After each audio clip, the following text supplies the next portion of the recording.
conférence de presse a pour objet l'organisation de la Journée nationale de la dignité et de la démocratie que nous comptons organiser le vendredi 12 octobre à travers, bien entendu, le front Dok Boumi Gatché, qui signifie en français briser les chaînes de la servitude. Le Sénégal, notre cher pays, est ravagé par une épidémie qui a pour nom l'injustice et le vice. Aujourd'hui, un pouvoir oppressif et sanguinaire a manifestement montré sa volonté funeste d'imposer au peuple une violence aveugle et inouïe afin de satisfaire des intérêts égoïstes et claniques. Nous vivons dans une odieuse dictature. Il faut avoir le courage de le dire. Tout est réduit à la volonté et à la fantaisie d'un seul et unique individu qui ne recule devant aucune ignominie, Macky Sall. Il met en prison qui il veut, libère qui il veut, envoie en exil qui il veut. Macky Sall est à la fois le juge de première instance, de deuxième instance et de dernière instance.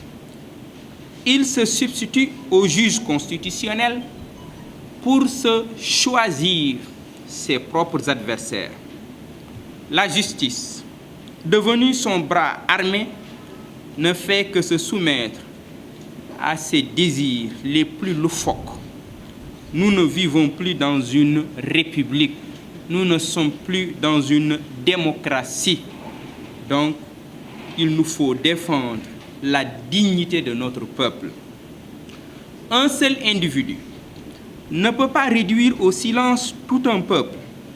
La violence aveugle de la police de Macky Sall ne peut pas empêcher notre peuple de marcher vers la démocratie et la liberté. Il nous faut défendre la dignité de notre peuple au prix de sacrifices suprêmes si la situation l'exige. Nous ne renoncerons pas à notre dignité. Nous refusons de vivre dans la servitude et la domination, l'obscurantisme et les ténèbres.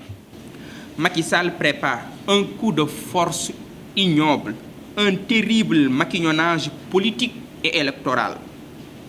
C'est pourquoi nous exigeons la libération de tous les prisonniers politiques, le retour au pays des exilés politiques, la démission du ministre de l'Intérieur Aly Ngouille Ndiaye, la restitution des cartes nationales d'identité, l'organisation d'élections libres et transparentes, surtout dans les zones suivantes, à Dakar, à Thiès et à Touba, parce que nous avons des informations précises selon lesquelles le gouvernement prépare à saboter les élections dans ces différentes régions parce qu'il sait qu'il ne peut pas gagner à Thiès, il ne peut pas gagner à Touba, il ne peut pas gagner à Dakar.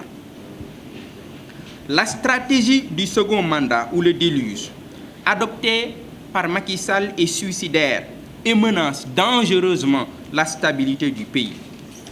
Le Sénégal compte des cœurs nobles, comme ceux qui sont ici autour de la table, et d'autres milliers d'autres Sénégalais qui sont des milliers et qui sont encore nobles, qui veulent garder leur dignité et qui veulent vivre dans une société libre, dans un Sénégal libre.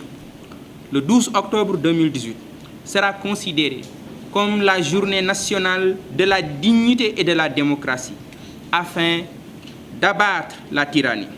Nous appelons le peuple sénégalais à descendre dans la rue pour défendre la dignité et la démocratie. Il faut arrêter les dérives dictatoriales de Macky Sall. C'est pourquoi le front Dok Boumi Gatché appelle à un grand rassemblement devant le ministère de l'Intérieur. Aucun arrêté préfectoral ne peut empêcher la tenue de cette manifestation.